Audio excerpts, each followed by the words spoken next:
বন্ধুরা, তোমরা সবাই কেমন আছো? আশা করি ভালোই আছো।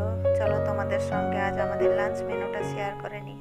প্রথমে নিয়ে নিলাম ভাত, তারপর স্যালাড শসা, পেঁয়াজ আর লেবু আছে তাই নিয়ে নিলাম। তারপরে ভাজাই করেছিলাম পটল ভাজা, সেটা 2 পিস নিয়ে নিলাম। তারপর কলমি শাক ভাজা করেছিলাম, সেটাও একটু নিচ্ছি। তারপর মাছ ভেজেছিলাম, বাটা মাছ, সেটাও 2 পিস নিয়ে নিচ্ছি। এই মাছটা আমরা বাটা মাছ বলেই জানি, তোমরা কি বলো সেটা জানিও।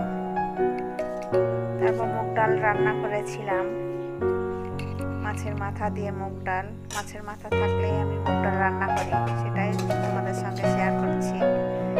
দেখে নাও রান্না কেমন হয়েছে, প্লিজ জানিও। কিছু ভুল হলে সেটাও জানিয়ে দিও, তাহলে আমি এর থেকে বেটার কিছু করতে পারবো।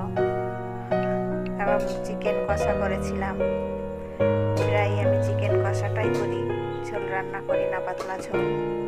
পাতলা ঝোলটা আমরা খাই না, সেই জন্যে। তারপর টমেটো চাটনি করেছিলাম কিশমিশ খেজুর দিয়ে, সেটাও দেখিয়ে নিচ্ছি। তারপর মিষ্টি ছিল, সেটাও আজ মেনুতে শেয়ার করলাম। তারপর জিলিপি ছিল, সেটাও আজ তোমাদেরকে দেখিয়ে দিচ্ছি। এই ছিল আজকের লাঞ্চ মেনু। জলটা নিয়েছিলাম কিন্তু তোমাদেরকে দেখাতে ভুলে গেছি, সরি বন্ধুরা, আমাকে সাপোর্ট করো। আর লাঞ্চ মেনুটা কেমন হয়েছে জানিও প্লিজ। তোমরা সাপোর্ট না করলে আমি সামনে এগোতে পারবো না। প্লিজ বন্ধুরা, আমাকে সাপোর্ট করো। Thank you.